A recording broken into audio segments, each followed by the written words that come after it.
सुपंत जी, police महानिदेशक राजीव कुमार शर्मा जी, अतिरिक्त मुख्य सचिव वन एवं पर्यावरण श्री आनंद कुमार जी, प्रधान मुख्य वन संरक्षक पवन कुमार उपाध्याय जी, इस गुरुकुल के कुलगुरु प्रोफेसर डॉक्टर राम सेवक दुबे जी, जिला अध्यक्ष श्री राजेश गुर्जर जी, जिला प्रमुख रमा चोपड़ा जी और मेरे सामने बैठे सभी मेरे पूजा योग बुजुर्गों, नौजवान दोस्तों, माता और बहनों और इतनी बड़ी संख्या में आए सभी भाई और बहनों, छात्रों और छात्राओं, सबसे पहले मैं आपको हरियाली तीज की बहुत बहुत शुभकामनाएं देता हूं और 76वें वन महोत्सव के शुभारंभ के लिए आप आए, इसके लिए भी आप सभी को मैं बहुत बहुत ढेर सारी शुभकामनाएं देता हूं। आज सभी को मालूम है कि आज हरियाली तीज है और हमारी संस्कृति में हरियाली तीज का बहुत बड़ा महत्व है और उस महत्व के कारण आप देखते हैं हरियाला राजस्थान हरियाली तीज ये हमारा वन महोत्सव के कार्यक्रम होते हैं। और यही नहीं मेरे भाई और बहनों, देश के यशस्वी प्रधानमंत्री नरेंद्र मोदी जी के नेतृत्व में हमारी सरकार लगातार सामाजिक सरोकार के कार्य करती है। सामाजिक सरोकार के कार्य वो होते हैं जो सिर्फ जनता से जुड़े रहते हैं, हमारे पर्यावरण को भी ठीक करते हैं और हमारे आने वाले समय में हमारे आने वाली पीढ़ी को उसका लाभ मिलता है। देश के यशस्वी प्रधानमंत्री नरेंद्र मोदी जी के नेतृत्व में लगातार हम काम कर रहे हैं, चाहे हमारी बेटी बचाओ बेटी पढ़ाओ की योजना हो, चाहे स्वच्छता का अभियान हो या पर्यावरण को लेकर के हमारे ये वन महोत्सव हो। मित्रों, मैं कहना चाहता हूं, राजस्थान को आप अच्छी तरह से जानते हैं कि राजस्थान में किसकी आवश्यकता है और यही देखते हुए हमने पिछली साल निर्णय लिया था कि राजस्थान में हम 5 साल में 50 करोड़ वृक्ष लगाने का काम हमारी सरकार करेगी। और मैं धन्यवाद देना चाहता हूं आप सभी को कि पिछले साल में हमने 7 करोड़ पौधे लगाने का लक्ष्य लिया था, लेकिन उससे भी कहीं ज्यादा आपने वृक्ष लगाने का काम किया और अब की बार हमने इस साल 10 करोड़ पौधा लगाने का लक्ष्य लिया है।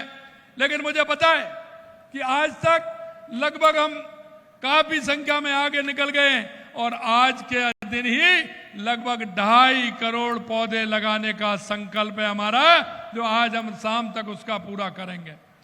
मैं आपसे इतना कहना चाहता हूं क्योंकि यह तीज का त्योहार, हम कहते हैं ना, तीज त्योहार बावड़ी लेडू भी गणगौर, क्योंकि जब ये तीज का त्योहार आता है तो यहां से हमारे त्योहारों का उत्सव प्रारंभ हो जाता है। लगातार तीज के त्योहार से लगातार हमारे त्योहारों का उत्सव होता है और जब गणगौर आती है तो हमारे त्योहारों का कम हो जाते हैं।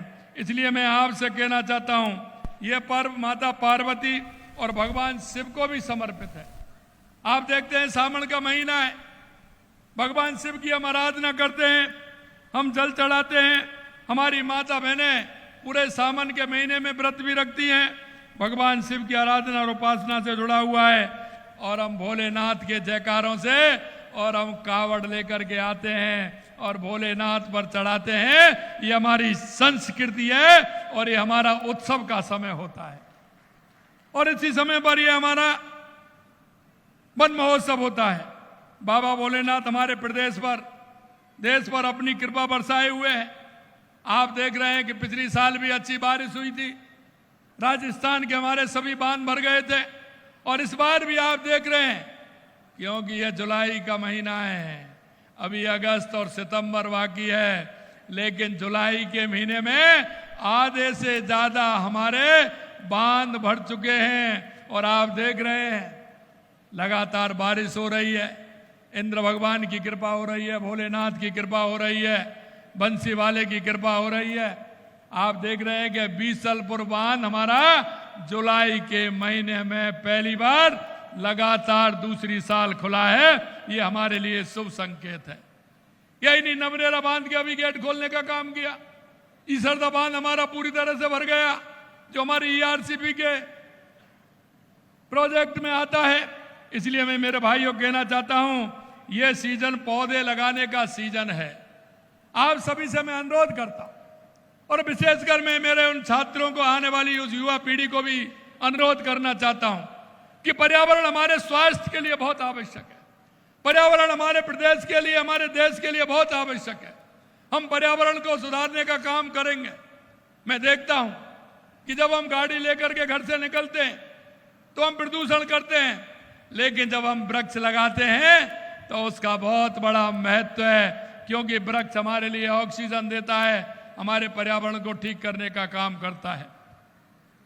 विशेषकर आपने देखा होगा कि जो पीपल का वृक्ष है, अगर वो लगाते हैं तो वो हजारों सालों की नींव रखता है। पीपल और बर्ड ऐसे हमारे वृक्ष हैं, और वो ऑक्सीजन देने का काम करते हैं और हमारे पर्यावरण को सुधारते हैं। मित्रों, हमारे देश के यशस्वी प्रधानमंत्री नरेंद्र मोदी जी ने एक पेड़ मां के नाम अभियान लिया है। उसको प्रेरणा लेते हुए हमने हमारा राजस्थान हरा भरा राजस्थान बनाना है। हमारा ऐसा राजस्थान बनाना है कि हमारा पर्यावरण ठीक होगा तो इंद्र भगवान की भी कृपा होगी, बारिश अच्छी होगी। बारिश अच्छी होगी तो हमारी फसल भी अच्छी होगी, हमारा किसान भी खुशहाल होगा, हमारा मजदूर भी खुशहाल होगा, और हमारा राजस्थान भी खुशहाल होगा। इसलिए मैं आप सभी से कहना चाहता हूं, एक पेड़ मां के नाम अवश्य लगाएं।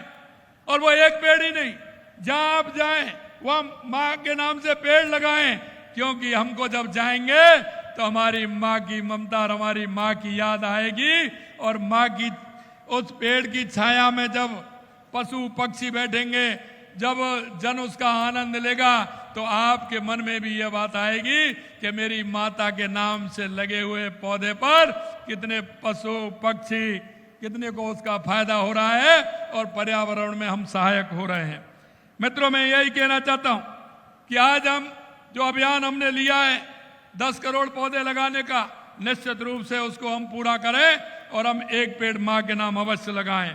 आप देखते हैं प्रधानमंत्री नरेंद्र मोदी जी के नेतृत्व में 1 दशक में वन महोत्सव के विशेष काम हुए हैं, और ये आते ही माननीय प्रधानमंत्री जी ने जो अभियान लिए हैं, चाहे वो स्वच्छता का अभियान हो, चाहे वो पर्यावरण को अभियान हो, एक पेड़ मां के नाम लगाने का, चाहे वो बेटी बचाओ बेटी पढ़ाओ का अभियान हो, ये अभियान ऐसे हैं जो सामाजिक सरोकार के कार्य हैं, जो समाज में उत्साह सृजन करने का काम ये अभियान करते हैं। मैं आपको कहूंगा, एक पेड़ मां के नाम नगर वन योजना, CAMPA fund, green India mission, राष्ट्रीय वन रोपण कार्यक्रम जैसे अन्य कई पहल इसमें ली गई हैं। प्रधानमंत्री जी ने अपनी हरित पहलों के माध्यम से क्लाइमेट चेंज और ग्लोबल वार्मिंग के खिलाफ लड़ाई भारत को अगुवा बनाने का काम किया है, जिससे हमारा क्लाइमेट ठीक प्रकार से हो, हमारा पर्यावरण ठीक प्रकार से हो।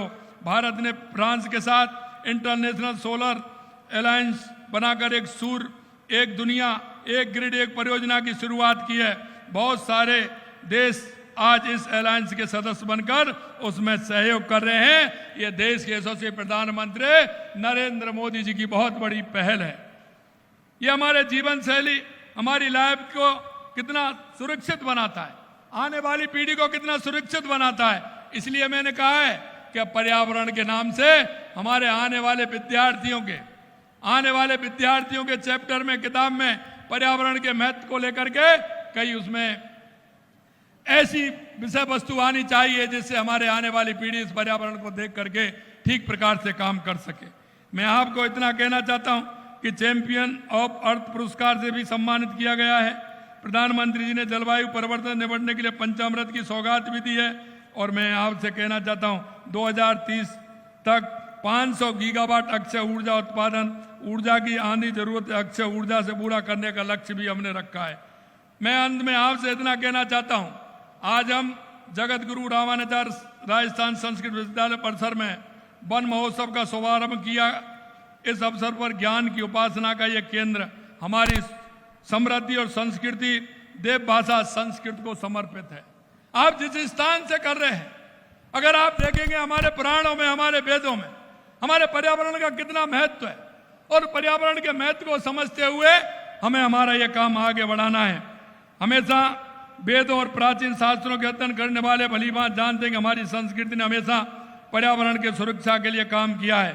और हमने मनसा वाचा कर्मणा हमेशा पर्यावरण की नींव मजबूत की है।